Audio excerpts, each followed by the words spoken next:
Հանրային հեռուստաընկերության հարցազրույցի ժամանակ Նիկոլ Փաշինյանը ըստ էության ոչ հերքեց, որ չհաստատեց, փաստացի անարձագանք թողեց հարցազրույցավարի պնդումը, թե այս 9 միլիարդը Հայաստան է մտնելու TRIP հիմնադրամի միջոցով։ Ինչ կապ կարող է ունենալ այս ներդրման հետ TRIP-ը ընդհանրապես։ TRIP-ը ընդհանրապես որևէ կապ չունի այս հայտարարության հետ։ Սա փորձում են հնչեցված 9 միլիարդը ինչ որտեղ տեղավորել եւ մաքսիմալ հնարավորությամբ շարքել։ Նիկոլ Փաշինյանը իր վերջին հարցազրույցի ընթացքում ըստ էության ասաց, որ այքանի կա TRIP-ը կլինի Հայաստանի ինքնիշխանությունը եւ այսպիսի ձևակերպում կար հիմա եթե գրեթե բառացի կմեջ բերեմ, որ 99 տարով կա TRIP-ը, ուրեմն առնվազն 99 տարի կա Հայաստանի ինքնիշխանությունը շատ լավ է։ Նույնիսկ չգիտեմ ինչ ասեմ, դա շատ ավելի ճիշտ կլինի այդ հարցերը տակ բարձրաբանումների համար հոգեբանների կամ հոգեբուժների, որովհետև հոգի իրականությանը ընդհանրապես կապ չունի։ Այն տեսքով, որը կա այսօր, TRIP-ը Հայաստանին գրեթե ոչինչ չի տալիս։ Եվ հատկապես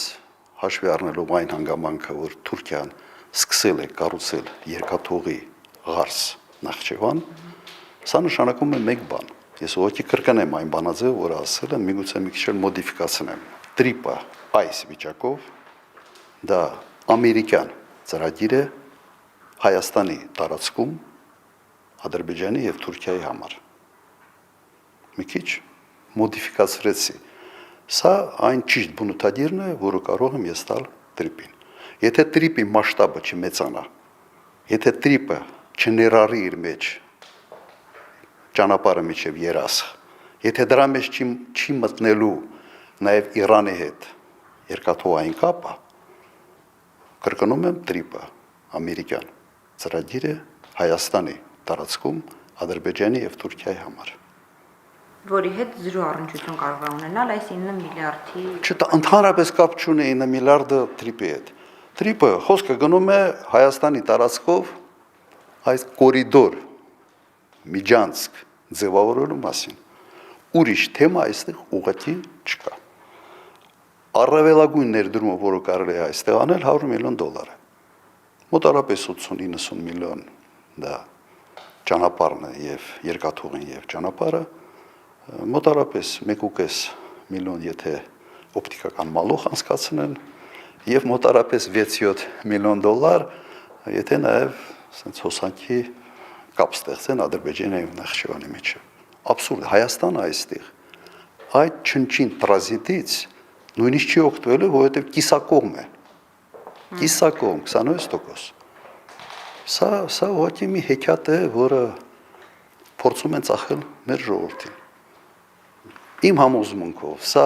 Միացյալ Նահանգների նվերն է Ադրբեջանին։ Բայց այդ նվերը տալիս է Հայաստանի Հանրապետությունը եւ հայ ժողովուրդը։ Երբ որ քո մի տարածքի վրա մի միջանցք է ձևավորում այն քո տարածքում, որը ունի տրանզիտային պոտենցիալ։ Եվ դու կրկնեմ ուղղակի այս միտքը, դու կորցնում ես եւ քո աշխարհակահաղական լծակը, եւ կորցնում ես տնտեսական լծակը, որովհետեւ դու կիսակողմ ես հանդիսանում այդ պրոյեկտի մեջ։ Վերջերս շատ է նաեւ խոսվում նրա մասին, որ Ադրբեջանի տարածքով բեռներ են բերում, ծորեն եւ ամենից հետաքրքիրը, որ ոչ մեկը չի խոսում նրա մասին, որ Հայաստանը ունի այլ հնարավորություն Ռուսաստանի հետ երկաթուղային կապ ունենալու համար։ Այն ճանապարհն է, որը սովետական միության ժամանակ հիմնականում օգտագործվել է։ Վրաստանով Երևան, Թիֆլիս, Սոչի, Туапсе, Կրասնոդար եւ Մոսկվա։ Այդ երկաթուղին գոյություն ունի, կա, չի աշխատում վրաց-աբխազական կոնֆլիկտի պատճառով։ Եվ այդ երթուղին ինքը այդ մարշրուտը մոտավորապես 600-700 կիլոմետր ավելի կարճ է, քան Ադրբեջանով։ Եվ ոչ մի քայլ չի արվում այդ ուղղությունը զարգացնելու համար, ուղղակի բացելու համար։ Ռուսական կողմը ինչու քայլ չի անում, Եվ հենց այդ ճանապարհը բացվի, Ադրբեջանը ոչ մեկը մեկ նույնիսկ վագոն բեր չի տեղափոխելու, որտեղ ավելի թանկ է սա լինելու։ Դու պատկերացնում եք վիճակը։ Եվ այստեղ հայկական ներդրում էլ պետք չի։ Ուղղակի բացվում է մի ուղղություն, որը Ադրբեջանից որևէ կախվածություն չի ստեղծում։ Եվ որի շնորհիվ Ադրբեջանի ղեկավարությունը Հայաստանի վրա որևէ լծակ չի ունենալու։ Չզբաղվել սրանով ուղղակի հանցանք է։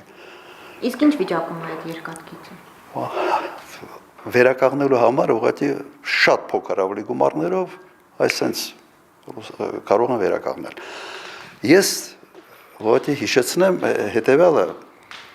ես փորձել եմ այդ հարցով զբաղվել 2003 թվականին Շևարդնաձեի ժամանակ։ Շևարդնաձեն դրական արձագանքեց իմ առաջարկին, ասեց, եթե կարողանաք աբխազներին համոզել, կարելի է առաջ գնալ։ Եվ այն ժամանակ կապ ստեղծեցի նախագահ Աբխազիա եղել է Վլադիսլավ Արձիմբա, որին լավ ճանաչում էի, դեռ ինքը ասենց ժողովրդական պատգամավոր լինելով սովետական միության 89 թվականից։ Ինքը հիվանդ էր արդեն, իր հետ, իր այսպես ասենք դրական արձագանքը կար, շատ նախնական փուլում ուղղակի մտքեր փոխանակեցինք, բայց իմ մոտ կար համոզմունք, որ հետևողական լինելու կարելի է հարցը կարգավորել, որովհետև տնտեսապես բոլորին ձեռնտու էր։ Անվտանգային հարցեր պետք է լուծվեին, որոշ երաշխիքներ, որ սա չի օգտագործվելու քաղաքական ինչ-որ անկյան տակ։ Չհասցրեցիք թե ինչ։ Այստեղ իշխանությունը փոխվեց Վրաստանում, Սաակաշվիլին եկավ, որը շատ ագրեսիվ էր տրամադրված, Սաակաշվիլի հետ հնարավոր չէր այդ թեման քննարկել։ Եվ վերջապես ինքը նաև այսպես իր ագրեսիվությունը դրսևորեց հարձակումով Հարավային Օսեթիայի վրա, եթե հիշում եք այդ պատմությունը 2008 թվականի երկրորդ կեսին է եղել։ Սա շատ իրատեսական ուղղություն է եւ բոլորին ձեռնտու է եւ Ռուսաստանին, իմիջիալոց եւ Թուրքիային, որովհետեւ Թուրքիան ստանալու է շատ ավելի կարճ երկաթուղային կապ Ռուսաստանի հետ։ Հայաստանի համար ուղղակի մի երազանքի պես բան է։ Եվ փոխանակ էներգիան դնել, այս ուղղությամբ փորձել միջնորդի դեր խաղալ, վերջի Աբխազիայում ավելի քան 90,000 հայ է ապրում։ Մոտարապես քանակով, մոտարապես աբխազների չափ է համայնքը։ Սա այնն է, որը աշխարհական առումով մեզ կտա մի լրացուցիչ ազատության մի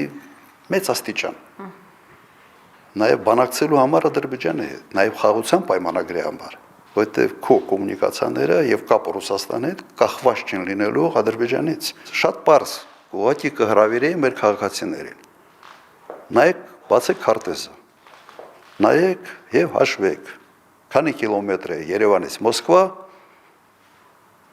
այդ Սոչիով եւ Կրասնոդարով քանի կիլոմետր է Երևանից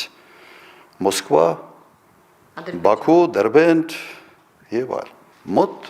650-700 կիլոմետրով ավելի մոտ է այս ուղղությունը։ Ավելին, այս ուղղությունը կարող է նաեւ մարդատար գնացք կերարվի։ Ավակ սերունդը երևի հիշում է, որ Մոսկվային գնացքով Սևծովի ափով։ Սա լրիվ իրատեսական ծրագիր է, ուղղակի զբաղվել է պետք դրանով, զբաղվել ոչ թե դեմագոգիայով զբաղվել։ Կամ փակուղի ստեղծել եւ ասենց օթից բերած ինչ որ ծրագրերի շուրջ քարոզչական շոուներ սարքել։ Սա եթե